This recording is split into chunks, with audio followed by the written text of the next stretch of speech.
Selamat datang di channel dakwah Islam. Jangan lupa klik like, share, dan subscribe channel ini untuk menyebarkan kebaikan lebih banyak lagi. Ibu-ibu yang dulunya wajahnya persegi, sekarang jadi rembulan, itu kira-kira apa tuh? Lemak kan? Itu baru satu nasi kan? Yang kedua, nasi goreng dimasak pakai apa? Minyaknya lemak kah? Lemak, udah lemak, udah double lemak. Terus makannya pakai apa?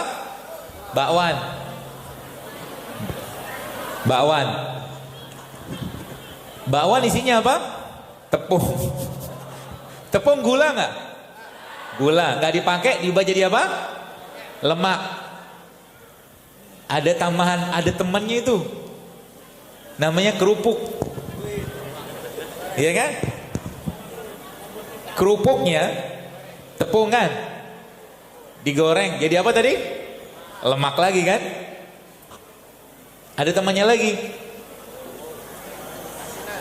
kan? Minumnya sama apa? Teh manis. Isinya apa? Gula. Kalau bahasa kerennya, it's not fat that makes you fat. Bukan lemak yang membuat Anda berlemak, tapi it's sugar. Tapi gula. Dan dia biang kerok banyak masalah penyakit. Maka satu hal yang kalau Anda mau hidup sehat mulai sekarang, stop atau kurangilah makan produk berbasiskan gula pasir. Siap? Allah saksinya. Jadi nanti kalau bapak-bapak pengen minum kopi, kopinya tanpa gula. Ya, kopinya tanpa gula. Makannya sama apa? Sama kurma, kan manis. Jadi waktu minum kopi makannya kurma, kan apa-apa, boleh minum kopi. Ya, tetap dapat manisnya. Ya, seperti itu. Itu yang pertama, kan gula. Jadi sebenarnya ada dua tadi yang Bapak Ibu perhatikan baik-baik situ. Ada gula sama nasi putih kan? Nasi putih gulanya sederhana, sama kayak tadi, ujung-ujungnya dia akan diubah menjadi lemak. Saya bukan melarang makan nasi, bukan. Ya, bukan. Kita tetap butuh karbohidrat, tapi karbohidrat atau gulanya kompleks, jangan gula sederhana. Gitu maksudnya. Sehingga nanti apa? Lebih baik Anda makan bekatul atau sekam tadi daripada makan nasinya. Lebih sehat. Jadi nasinya 1 sendok, bekatulnya 2-3 sendok, lebih sehat. Campurin, makan sama ayam. Iyalah seperti itu. Ya. Jadi itu Bapak sekalian. Ada nasinya. Jadi kalau mau hidup sehat mulai sekarang, kurangilah nasi putih. Kurangilah nasi putih. Yang kedua kurangi apa tadi? Gula pasir. Yang ketiga kurangi apa? Tepung. Yang keempat kurangi apa? Minyak. Udah paham? Kurangi dulu. Anda kerjakan ini, gak usah lama-lama, 7 hari aja dulu, 3 hari dulu. 3 hari dulu sekalian. Anda kerjakan itu tanpa gula, tanpa minyak, tanpa nasi, tanpa tepung. 3 hari aja. Lihat badannya kayak apa nanti. Enak banget. Sesimpel itu sebenarnya. Ya, kenapa? Kalau kita udah ngerti apa isi dari apa yang kita makan. Ya, apa isi apa dari apa yang kita makan, seperti itu. Ya, baik. Ngerti dulu duduk masalahnya. Baru kita nanti bahas bagaimana memperbaikinya. Ya, dan bagaimana Allah menciptakan alam semesta ini, dan itu kita bisa manfaatkan di situ dengan sangat luar biasa. Ya. Jadi kalau sudah paham konsep-konsep ini, maka kita akan masuk ke intinya.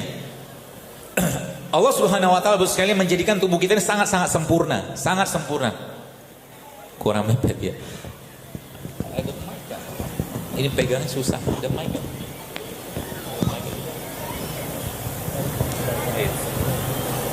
Pegang kemang juga tangan.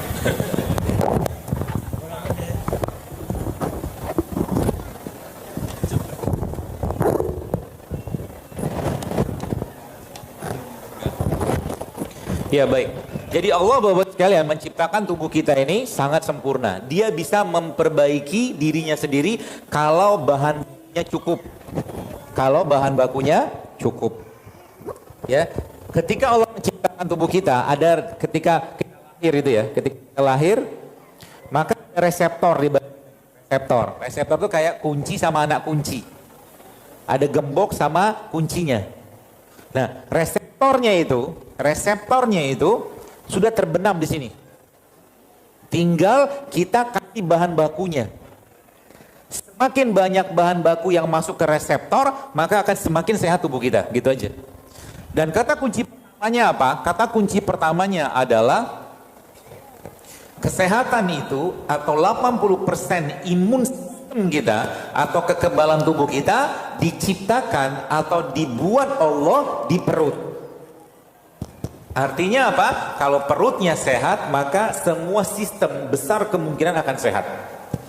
Kata kunci di perut apa? Dia harus ada vitamin, dia harus ada mineral, kita harus ada enzim, dia harus ada probiotik, dia harus ada prebiotik. Baik, kita bahas nasi goreng tadi sebentar. Balik ke nasi goreng.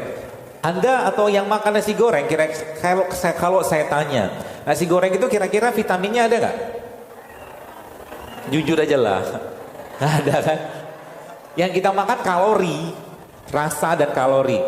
Enzimnya ada nggak? Nggak ada juga. Terus yang dimakan apa? Rasa. Oke? Artinya satu piring nasi goreng itu, kalau Anda makan dengan teman-temannya, saya bukan melarang makan nasi goreng. Yang saya bahas ini adalah bagaimana kita menciptakan hidup sehat dulu gitu loh. Kebiasaannya dulu. Nanti kalau sudah kebiasaan hidup sehat sudah dapat, Anda boleh makan apa aja. Ini kebiasaan hidup sehat yang nggak dapat, tiap hari nyampah, nanya lagi, dokter bolehkah Sabtu Ahad kami cheating? Cheating apa? Senin, Rabu, Kamis sampai Jumat dia makan yang nyampah? Mau cheating? Cheating itu maksudnya makan curi-curi, makan yang nggak sehat gitu kan? Baik, jadi yang saya maksud di sini Bapak sekalian, jadi kalau kita ngerti apa yang kita makan, maka nanti lagi-lagi tubuh kita bisa memperbaiki dirinya sendiri dengan sangat mudah. Ya, tadi 80% sistem imunitas kita dibuat di pencernaan. Maka kalau mau pencernaannya sehat, kasih dia makanan. Kasih dia makanan. Makanan dia apa? Makanan dia salah satunya ada nggak sih?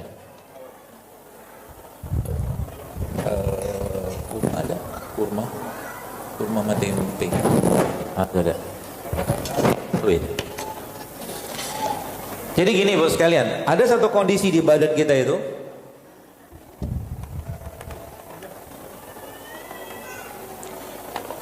usus kita tuh beginilah, ini gambarannya aja. Usus kita begini. Ketika ada makanan-makanan gak sehat, terutama tepung-tepungan salah satunya, masuk ke tubuh kita, masuk ke perut kita, lebihan. Maka usus yang tadi rapat kayak begini tuh kebuka, tap gitu lah.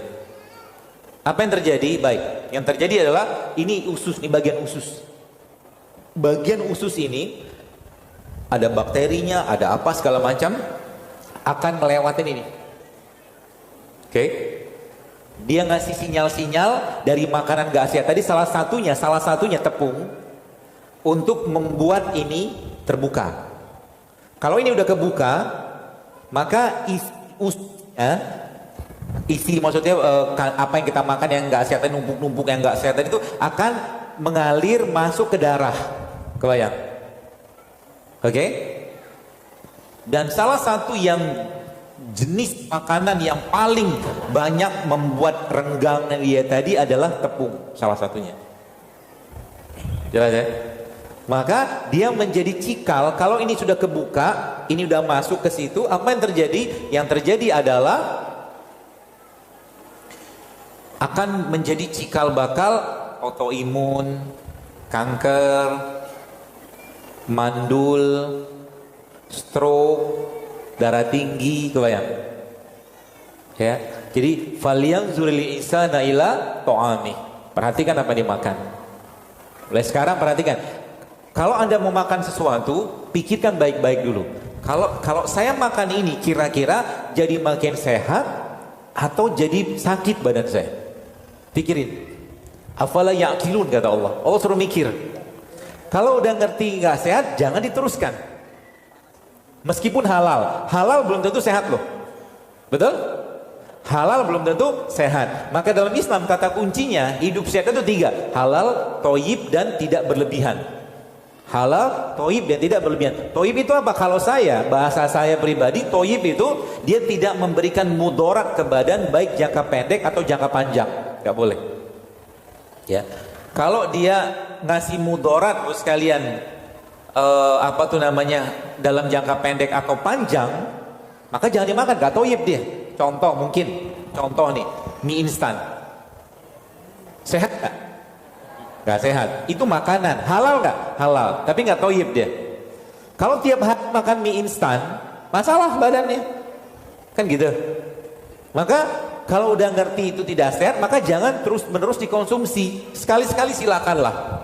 Setahun sekali, 6 bulan sekali, apa-apa. Ya.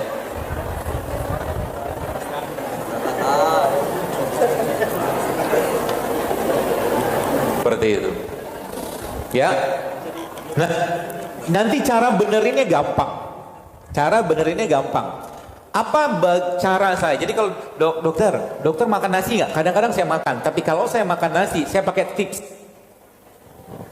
Anda yang di sini makan nasi Padang. Saya lagi-lagi jangan dipelintir saya anti nasi Padang, tidak. Sekarang saya tanya, kenapa banyak orang habis makan nasi Padang ngantuk? Ya kan? Bukan kenyang loh. Bukan kenyang. Kenapa? Gini, kalau Anda baca dalam Al-Quran, dalam surat An-Naba Allah bilang gini, waja'alna laila libasa, kata Allah. Dan kami jadikan malam itu sebagai istirahat, sebagai tidur. Maka malam adalah waktu istirahat, bukan olahraga. Paham? Dan Nabi mencontohkan ba'da Isya beliau tidur. Nanti tengah malam baru bangun. Jadi olahraga malam kalau saya pribadi tidak sepakat. Jangan olahraga malam. Kita kembali ke tidur tadi. Ketika tubuh Bapak Ibu sekalian tidak bisa mengolah makanan yang masuk karena makanan itu terlalu berat dicerna, terlalu banyak gulanya, dan tubuhnya sudah miskin enzim juga, maka tubuh minta istirahat. Namanya apa? Tidur. Sudah paham kenapa ngantuk? Kenapa Anda makan nasi Padang ngantuk? Kenapa Anda makan rujak ngantuk? Betul? Karena rujak masih tinggi enzimnya. Dia bukan gula tinggi atau gula sederhana seperti halnya nasi tadi. Gitu loh. Jadi kalau kita makan sesuatu, pahamilah baik-baik, Allah menciptakan makanan tadi untuk memberikan tenaga ke badan kita. Gitu ya. Allah menciptakan makanan untuk memberikan tenaga ke badan kita. Artinya habis makan harusnya kita bertenaga, bukan lemas. Kalau lemas berarti yang dimakan keliru. Tanda-tandanya apa? Karena mungkin terlalu banyaknya asupan kalori yang masuk. Ya. Dan kita ini sudah kelebihan kalori luar biasa. Baik, saya tanya, udah berapa tahun Anda pernah hidup sehat? Setahun Anda? Belum pernah? Baik, saya begini. 6 bulan? Enggak juga. 3 bulan? Enggak juga. 1 bulan? Baik, saya ceritakan sebuah rahasianya. Sel badan kita nih, Bapak sekalian, sel badan kita ini melakukan proses apoptos, bunuh diri namanya. Dia membunuh dirinya, itu jangka waktunya 11 sampai 12 hari. 11 sampai 14 hari. Setiap 11-14 hari mereka melakukan pergantian bunuh diri. Oke. Kalau kita ambil tengahnya 11 sampai 14, ya, kalau kita ambil tengahnya 11 sampai 14 dan ketemulah 12, dan 12 tadi Bapak sekalian dibagi dengan 365. Ketemu berapa? 30 hari. Muslim atau tidak muslim dia, setahun dia wajib puasa 30 hari. Paham maksudnya? Umat Islam, kalau kita baca dalam Al-Quran, Allah bilang gini, ya ayyuhallazina amanu kutiba alaikumusiyam, ya ayyuhallazina amanu kutiba alaikumusiyam kama kutiba alal lazina min qablikum. Kami jadikan syariat berpuasa ini, belum kalian sudah kami jadikan syariat berpuasa. Lihat. Artinya apa? Sejak zaman Nabi Adam sudah ada syariat puasa. Karena kita punya case aja beda sama Nabi Adam. Nabi Adam tingginya 27 meter, tapi jeroannya sama. Kan gitu kan? Maka syariat puasa itu sudah ada sejak zaman dulu. Dan menjelaskan bahwa ternyata tubuh itu dalam 1 tahun memang butuh diistirahatkan. Gitu kan? Untuk apa? Untuk membuat tubuhnya lebih baik, raganya lebih baik dan kolbunya lebih sehat. Gitu kan? Tapi sayangnya Ramadan tidak dijadikan bulan bersih-bersih. Betul? Baik, saya tanya. Ramadan di negeri kita ini sekalian justru malah angka inflasinya paling tinggi. Kenapa? Sibuk dengan buka apa, sahur apa, buka dengan siapa, kan gitu kan? Sibuk dengan makanan. Konsumtifnya luar biasa. 1 juz Quran tak dibaca juga, tak sempat selama Ramadan. Musibah sebenarnya. Kan gitu. Sayangnya kita, beberapa kali saya di kajian kalau di masjid-masjid ketika Ramadan, saya katakan coba diganti. Dari zaman purbakala dulu, masjid tidak ada perubahan, ngasih buka bersamanya. Isinya apa? Laki-laki. Dan orang tua kita zaman dulu tuh sehat-sehat. Kenapa? Karena mereka nggak banyak makan minyak, betul nggak? Ubinya kukus, singkong rebus, pisang rebus, kan itu. Terus mereka minum apa? Teh. Tehnya pun tawar. Betul kan? Sehingga gigi mereka sehat, gak banyak uban kayak kita. Gitu loh. Kan kelihatan. Wajahnya masih anteng-anteng aja, wajah banyak orang zaman sekarang, mas-mas usianya berapa? 30. Kok wajahnya mirip 50? Ada orang kayak begitu. Boros. Bermutu kalau kita bilang kan. Wajahnya bermutu. Dan yang jadi masalah lain adalah gini, ibu-ibu pernahkah Anda pikir kenapa, baik sebelum, bukan kenapa, perempuan, anak-anak wanita, anak-anak perempuan sekitar 30-40 tahun yang lalu ya, menstruasinya rata-rata SMP. Betul? Sekarang SD sudah mens loh. Kenapa bisa seperti itu? Karena terjadi penuaan dini. Sel-sel tubuh kita itu atau elektron dia berikatan begini. Ketika ada radikal bebas dari makanan, dari pikiran, maka dia lepas satu. Teroksidasi dia. Bikin tua, bikin penyakit. Gitu. Ya, itu kata kuncinya. Apalagi ditambah dengan pikiran yang bermasalah. Bahasa saya itu pikiran asam. Pikiran asam itu seperti apa? Gak ada bersyukur-syukurnya gitu kan. Bawaannya tergesa-gesa, terburu-buru, begitu terus tiap hari. Tanda-tandanya apa? Baik, pernahkah Bapak Ibu lagi di lampu merah? Lagi di lampu merah, kira-kira pas lampunya hijau, apa yang Anda dengar pertama kali? Klakson. Klakson itu penyakit? Enggak. Kira-kira penyakit enggak? Penyakit. Apa masalahnya kalau nunggu sebentar? Gak usah klakson, tahan hatinya. Sabar sebentar. Tidak juga orang mau baca Al-Baqarah lampu merah. Ya kan? Sabar bentar. Makanya kalau Anda lihat di luar negeri, klakson tuh jarang dipakai. Indonesia aja yang dikit-dikit klakson, dikit-dikit klakson. Apalagi kalau di Jakarta mungkin Anda berhenti di belakang Metro Mini. Sampai kiamat Metro Mini akan berhenti suka-sukanya dia. Ya kan? Gak ada perubahan. Daripada ngabisin energi untuk dia mengklakson tantin, gak sopan supir ngomong segala macam, ya spasi over, lewatin aja, istighfar, astagfirullah, selesai, kan gitu, ya, seperti itu. Jadi kembali ke tadi, usus tadi. Jadi semakin kita paham nanti, ternyata ngobatinnya gampang. Dan sebenarnya bagaimana caranya dia, katakanlah buat renggang lagi, buat maaf terin lagi. Caranya adalah Anda menggunakan 2 hal ini. Ya. Yang ada 4, bukan 2, 4. Yang pertama, Anda butuh prebiotik. Prebiotik yang pertama. Yang kedua, Anda butuh probiotik. Probiotik itu apa? Probiotik itu semua yang difermentasi itu probiotik. Oke? Semua yang difermentasi itu namanya probiotik. Jadi kalau mau sehat mulai sekarang makanlah yang difermentasi. Salah satu contohnya apa? Ini.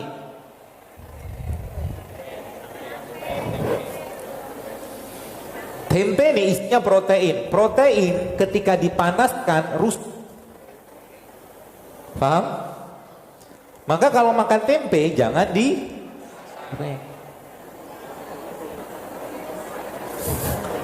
Pertanyaannya, ini tempe ini mentah atau udah matang? Matang, kan kedelainya udah direbus. Waktu dibikin tempe ini kan kedelai udah direbus. Jadi dia matangnya kita tuh karena nggak digoreng. Kan gitu. Bahasanya kita kan ya karena nggak digoreng doang. Ya. Seperti itu. Maka tadi kan probiotik, ini kan probiotik. Di dalam tempe ini ada bakteri. Oke? Bakteri tadi kalau masuk ke badan kita, ya, dia bisa memperbaiki usus. Oke? Yang renggang-renggang tadi perlahan-lahan dia akan kuatkan lagi. Tapi untuk bakteri tadi bisa berkembang, dia butuh teman. Temannya dia namanya prebiotik. Dan saat ini ada satu jenis probiotik yang sangat baik.